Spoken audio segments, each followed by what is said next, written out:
Hello， 大家好，路卡汽车王博。说到中国品牌卖的最好的紧凑型 SUV 呢，相信有很多小伙伴会和我一样联想到哈弗 H6啊，拿了累计94个月的 SUV 销量冠军。说实话，坐上那个位置之后呢，就没怎么下来过啊。第三代哈弗 H6呢，一经上市，用火爆热销来形容呢，我觉得一点也不为过。那第三代哈弗 H6和哈弗 H6国潮版呢，现在形成了一门双制的格局啊。哈弗 H6国潮版呢也来到了我们的面前。那基于二代 H6 改款原则之上的它有着怎样的改变呢？这款车在智能化方面的这种升级是否足够明显呢？那今天的这期视频呢，咱们就一起来找找答案。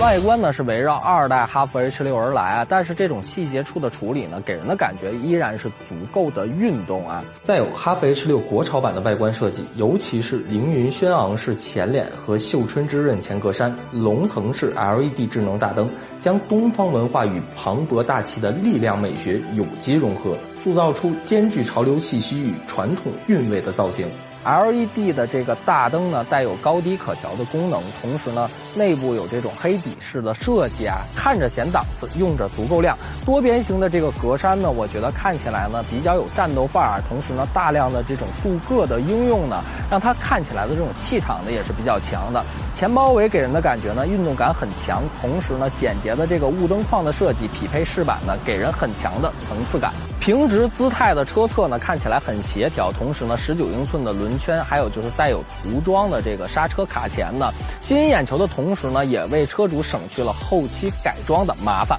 贯穿式尾灯呢，我觉得很漂亮，整体的造型呢也算是棱角分明啊。灯组内部的这种细节处理呢很精致，夜间点亮后的这种辨识效果呢也是很高的。后包围呢经过了这种重新的设计啊，我觉得下扰流板的这个造型呢看起来十分的运动，结合两侧的这样一个镀铬排气装饰呢，让整个车尾看起来呢档次感也是更强了啊。多边形的这样一个格栅的设计，贯穿式的尾灯，以及让车尾更显宽大的这样一个后包围呢，这些设计的应用，我觉得确实是提升了车辆的颜值啊。从设计的角度来讲呢，我觉得哈弗 H6 国潮版呢，确实是更加年轻化了，同时也更了解年轻消费者想要的潮到底是什么。内饰的变化呢也是很有亮点的，中控台呢经过了重新的设计，环抱式的氛围呢，我觉得确实是很强的。做工以及用料方面呢，让人挑不出毛病啊。大量的这种软质材料的应用呢，让内饰看起来呢，我觉得确实是具有很强的档次感。12.3英寸的这个全液晶仪表呢，支持科技、时尚、动感3种主题可选啊。显示的效果呢非常的清晰，反应的速度呢也做到了让人满意。可显示的功能呢非常的丰富啊，日常车主读取车辆的信息呢也是足够的便捷，而且呢非常的直观。12.3英寸的这个悬浮式中控大屏呢，显示的效果，包括它操作的这种流畅的程度呢，都是非常赞的。集成的这种娱乐互联啊，还有就是诸多的控制功能。这台车呢装配了腾讯泰 3.0 互联网智慧生态啊，生态语音呢可以控制多媒体、导航、空调、电话等功能，让操控车辆呢变得更加便捷了。同时呢，集成像车载微信啊、爱奇艺啊、抖音啊、全民 K 歌、爱趣听等诸多的这种在线的资源。等人无聊或者是遇到堵车崩溃的时候呢，这些软件呢，我觉得啊，能有效的拯救无聊或者是缓解不开心。腾讯泰特殊功能体验呢，例如说像智慧停车、智慧加油、智慧洗车、智能家居，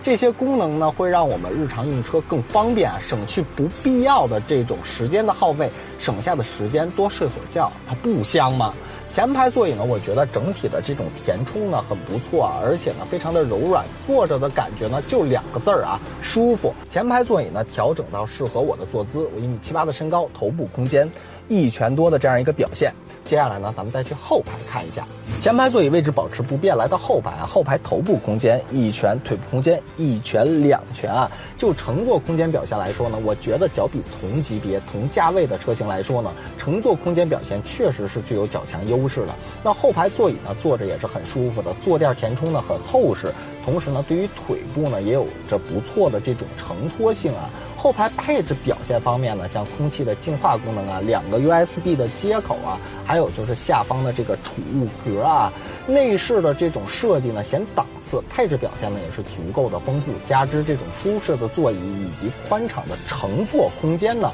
我觉得不论是看着还是用着呢，这台车都能满足年轻消费者对于国潮的使用需求啊。好看的同时呢，也能兼顾这种实用性。显然这台车在这方面的表现呢，给人带来了不小的惊喜。再和各位小伙伴呢分享一下这台车动态行驶感受啊。1.5T 的发动机呢，最大功率124千瓦，最大扭矩呢285牛米，传动系统匹配7速双离合变速箱。在实际的驾驶过程中呢，这台车的低扭表现呢，我觉得很不错。初段的动力响应速度呢也是很快的，即使面对走走停停的拥堵路况呢，驾驶感受呢也能比较轻盈。中后段的动力储备呢，我觉得也是比较充沛的，油门踩得深一点呢，甚至能感受到一定的推背感。变速箱的表现呢，给我的感觉算是平顺的那一种啊。它的这个响应速度灵敏，起步阶段呢也不会去刻意的升档，会尽量提升转速，以此来保证加速的感受啊，让开着的感觉呢更加的灵敏，不会觉得动力差意思。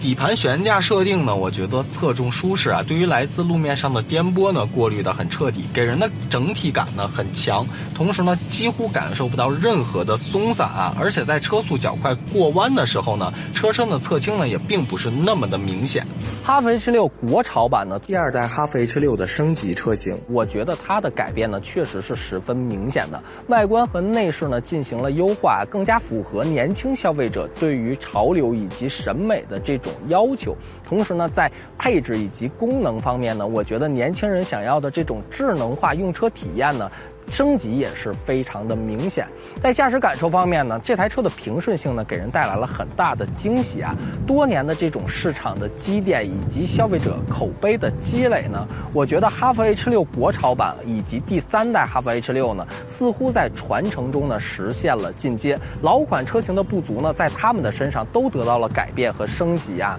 我觉得这样的一个表现确实是挺不错的。那如果是考虑紧凑型 SUV 啊，同时呢希望个性得到彰显的话，结合它的售价来看，我觉得综合表现真的很适合年轻。